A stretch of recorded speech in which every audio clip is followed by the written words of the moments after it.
Hello and welcome to another video. In this video, we're going to be working on image smoother.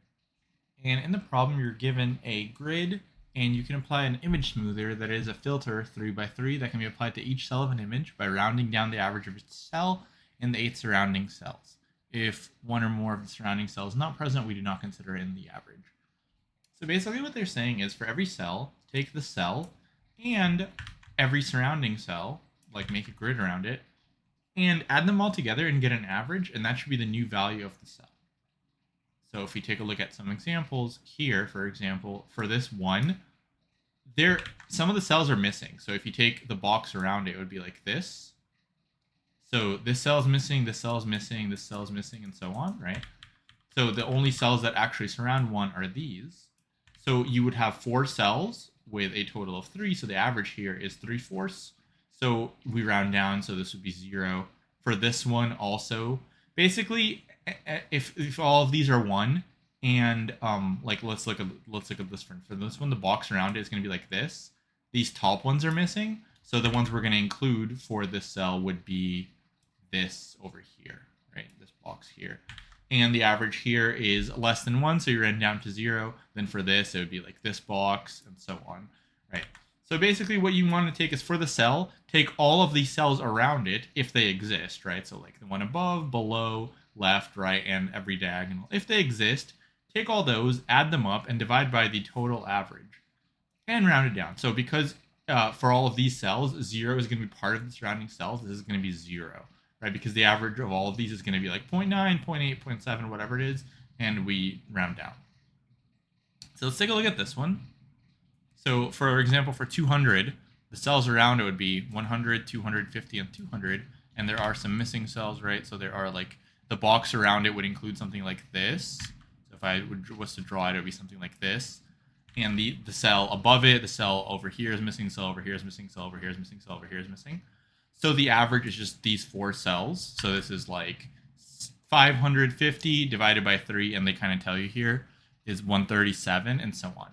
And the other thing is when you take these cells around it, you want to take the values from the old grid. So for example, if I take the average around this 100, right, and I turn it into 137, now when I take the average around this 200, I want to use the old value. So I don't want to use this 130 value. I want to use the old value. So basically the problem is literally for every cell, get cell above, below, left, right, and 4 diagonals if they exist. And if they exist, total them up. And divide, floor divide, by number of cells. So for example, for this 100, there is a left, there's a right, and there's this one over here, and there's a cell itself, right? So that's the other cell. You want to also include the cell itself. So you include the cell itself, this cell, this cell, this cell. There's 4 cells, add them up and divide. And for example, for this 50, every single one around it exists. So you would add up all of these and divide by 9. And then you just replace the value. So you literally just add up the values in the old grid and put in the new value in the new grid. So whenever you do the addition, you use the old values in the old grid, and then you just put in the new grid. And that's pretty much it. So all we really need to do is just make sure we're in bounds. And I'll show you some tricks you can use to go in every direction, right? So normally you can only go, like in a lot of DFS or BFS or whatever, you can only go up, left, right, down. So you could hard code those values into things like this, like 1, 0, 0, 1, and so on. But now we don't want to hard code like 9 or 8 values. So I'll kind of show you a generic way to do that and some other stuff. And we can actually basically do a brute force because for every cell, essentially, we're just doing 9 operations, right? We're finding 9 locations and adding them up. So this is like O of 9n, which is just O of n. So you don't really need anything tricky. You can literally just brute force this and it'll be pretty fast. Because for every cell, there's only 9. So first we're going to write, let's actually code it up now. We're going to write a helper function that will take in a cell, and it will get the total for everything around it and how many cells we found. So let's do that first. So let's just say like define, we'll call this like smooth or something. It'll take a row and a column. And what it will do is it will get a total. So we'll have a total of 0. And we'll have a cells, which will be 0, right? And then the average is going to be the total by the number of cells. So the way you could do this is first, let's actually define rows and columns. So we'll have rows equals length of the image. And actually, let's do this.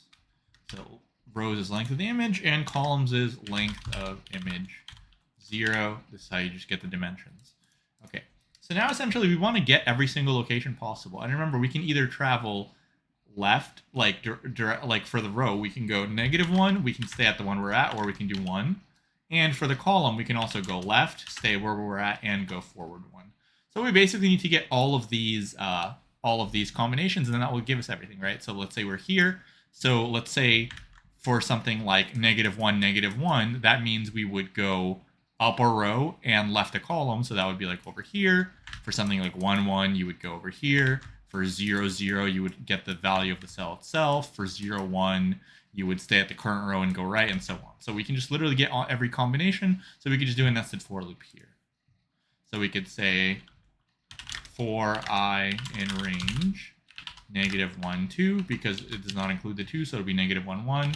And for j in range -1, 2, right? These are all the combinations of numbers we're going to add to our current row and column to get to all of 9 cells. So this will be -1 to 1, this will be -1 to 1, and all these combinations will give us every single place we can visit.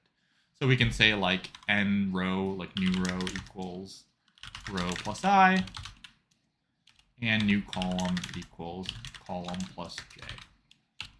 Now that we get those, we basically just have to check, are these actually in bounds? So how do we check if they're in bounds? They just have to be greater than 0, greater than or equal to 0, and less than this rows and columns. So we can say like if 0 is less than or equal to n row, and that's less than or equal, that's less than rows, right? So if the number of rows, so rows is the total number of rows, so the row index has to be less than that. For example, if there's 4 rows, the index is going to be like 0 to 3 and so on, right? So if this is between 0 and 3, then this is fine. And same thing for the columns. So 0 is less than or equal to n col is less than or equal to columns. That means we have a valid item. So if we have a valid item, what do we want to do? We want to add its item to the total. So we say total plus equals image row column.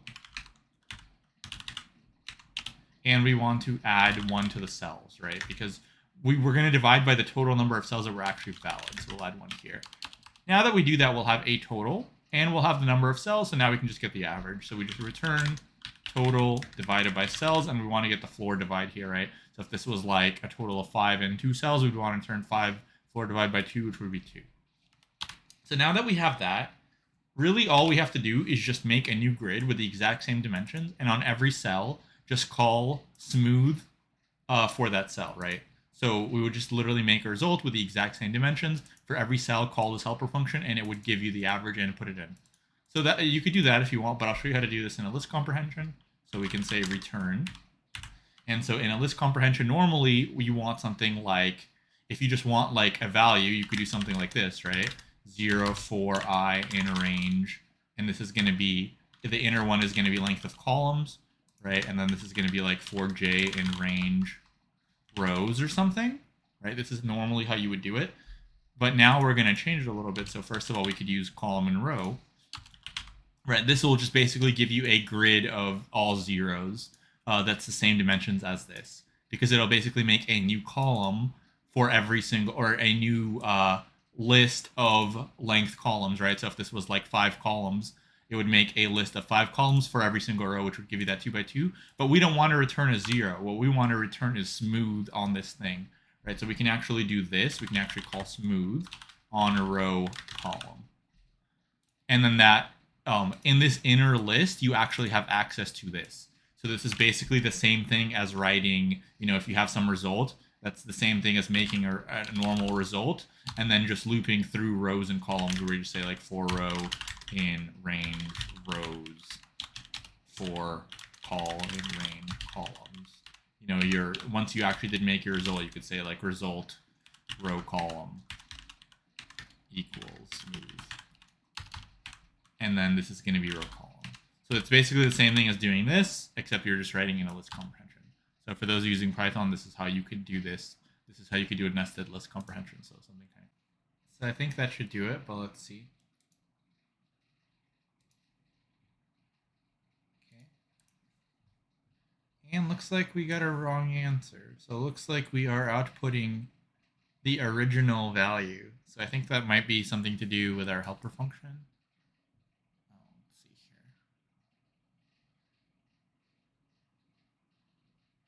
All right, we are passing in the old row and column instead of the new one. So let's pass in the new one. Okay, there we go. So that did work. So yeah, once you can recognize that this is just basically, you just have to perform 9 operations on every single cell, you can just kind of like brute force this thing. And let's go through the time and space. Yeah.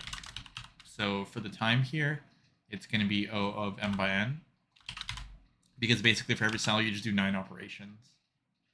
And for the space, it's going to be O1 because we just have this result that we don't count as part of the space. So yeah, pretty easy one. And yeah, hopefully you like this one. And if you did, please like the video and subscribe to the channel. And I'll see you in the next one. Thanks for watching.